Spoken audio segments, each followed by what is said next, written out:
Mary sat alone in the shadows, the blue glow of her television lighting a face etched with sorrow.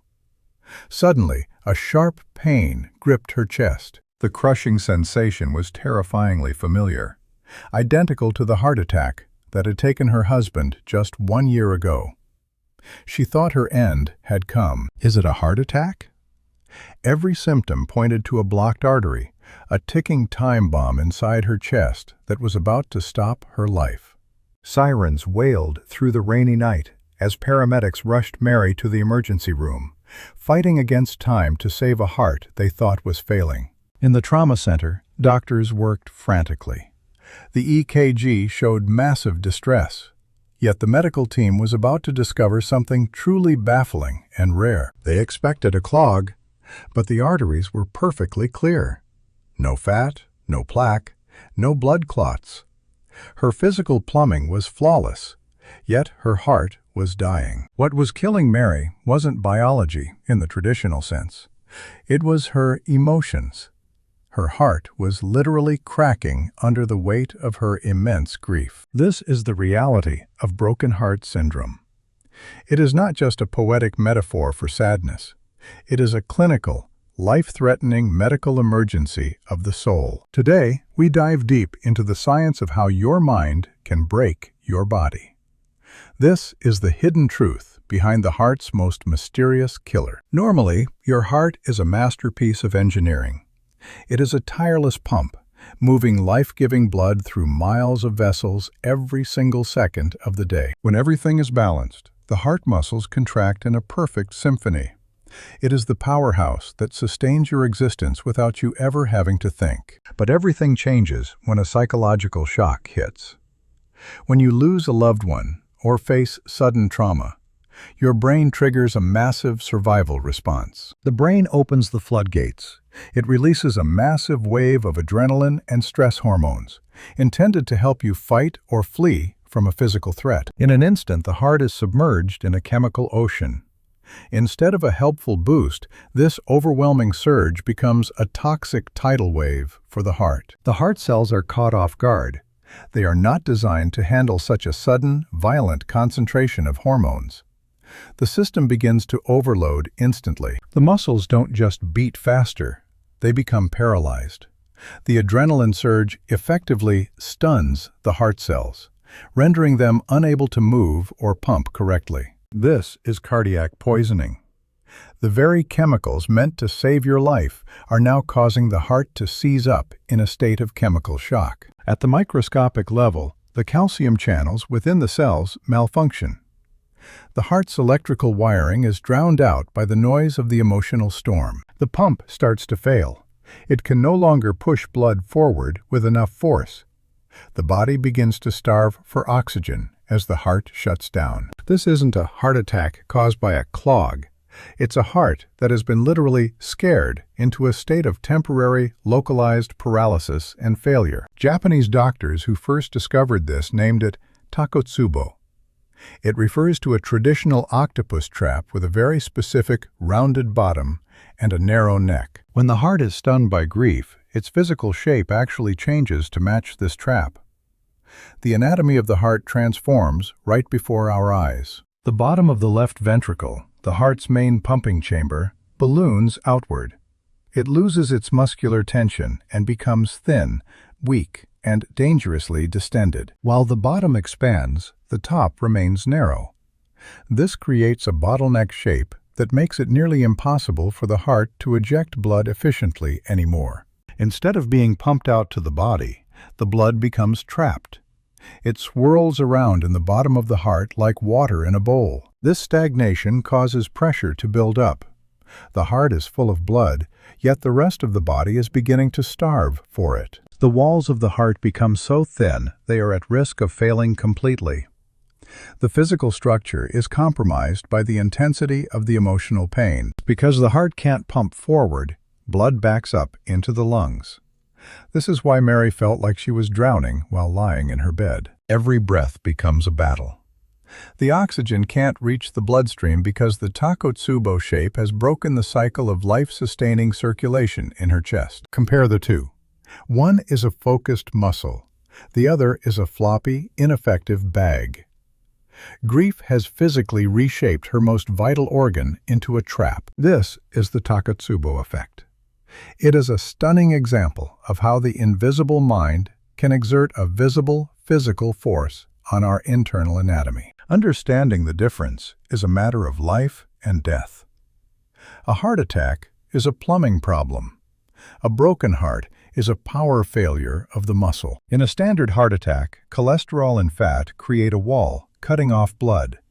The muscle dies because it is starved of fuel by a physical blockage. In Takotsubo, the pipes are wide open. The blood can get through, but the muscle is too overwhelmed by adrenaline to do its job and pump. When doctors performed the angiogram on Mary, they saw the dye flowing perfectly. This was the eureka moment that confirmed it wasn't a typical heart attack. The doctor's reassurance is the first step of the cure. Knowing that the heart isn't permanently damaged by a clot provides immediate, vital psychological relief. Treatment involves supporting the heart while the adrenaline washes away. Medication helps lower the workload, allowing the exhausted muscle fibers to begin their repair process. Here is the miracle. The heart wants to heal. As the emotional storm subsides, the chemical poisoning slowly reverses, and the cells regain their strength. The Takotsubo balloon begins to deflate. The ventricle walls thicken and regain their elasticity. The heart is literally reshaping itself back into a healthy pump. Within just a few weeks, the heart can return to perfect function. Unlike a heart attack, there is usually no permanent scarring or long-term tissue death. The resilience of the human heart is incredible. It can survive a catastrophic emotional event and emerge with its physical integrity completely restored and functional. Mary's follow-up scans showed a heart that looked like it had never been through a crisis. The physical evidence of her grief had simply vanished. Her pulse returned to a steady, confident rhythm. The danger had passed, and the lessons of her survival became a blueprint for others facing grief. If you survive the initial shock, the prognosis is excellent.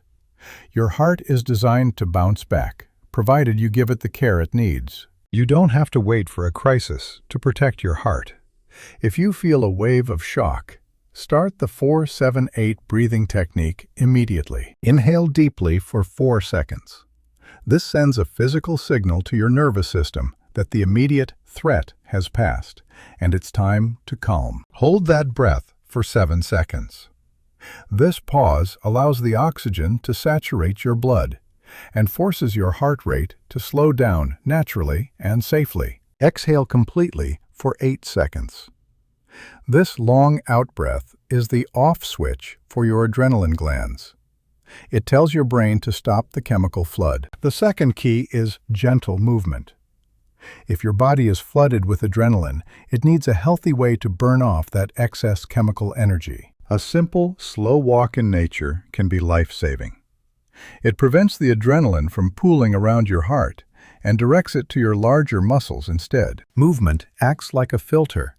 It helps your metabolism process the stress hormones faster, clearing the toxic fog before it can stun your cardiac cells. Focus on the rhythm of your steps. This grounding exercise connects your mind back to the physical world, pulling it away from the emotional abyss. The third tip is the most important. Let yourself cry. Society often tells us to be strong, but tears are actually a biological detox mechanism. Emotional tears contain a higher concentration of stress hormones than reflex tears. When you cry, you are physically flushing the adrenaline out of your system. Don't hold it in. Holding in grief is like keeping a poison inside a bottle. Let the tears flow to protect your heart from the pressure. Connection is the ultimate antidote. Reaching out to a friend or family member releases oxytocin, the love hormone, which naturally counteracts the damage of adrenaline. You were never meant to carry grief alone. Your heart heals faster when it is surrounded by the warmth and support of a caring community. Mary survived her broken heart. Today, she is not just a patient, but a witness to the incredible power of the human spirit to overcome. She spends her days connecting with her grandchildren, filling her life with the sounds of laughter and the light of new, precious memories. Her heart is strong again. It has learned to beat for the living, carrying the love of the past without being crushed by its weight. Your heart is more than a muscle. It is a sensitive instrument that listens to every thought and feels every emotion you experience. Remember this truth. Your heart listens to your mind. Treat yourself with the same kindness and compassion you would offer to a dear friend. Protect your peace. In a world of stress, your inner calm is the most powerful shield you have for your physical and emotional well-being. Please share this video with someone who might be struggling. Knowledge is the first step toward prevention, and your share could literally save a life. You have the power to help others understand that their pain is real, but it is also something that can be healed with time and care. Subscribe to our channel for more deep dives into the science of health and the mysteries of the human body. Let's stay healthy together. Thank you for joining us on this journey into the heart.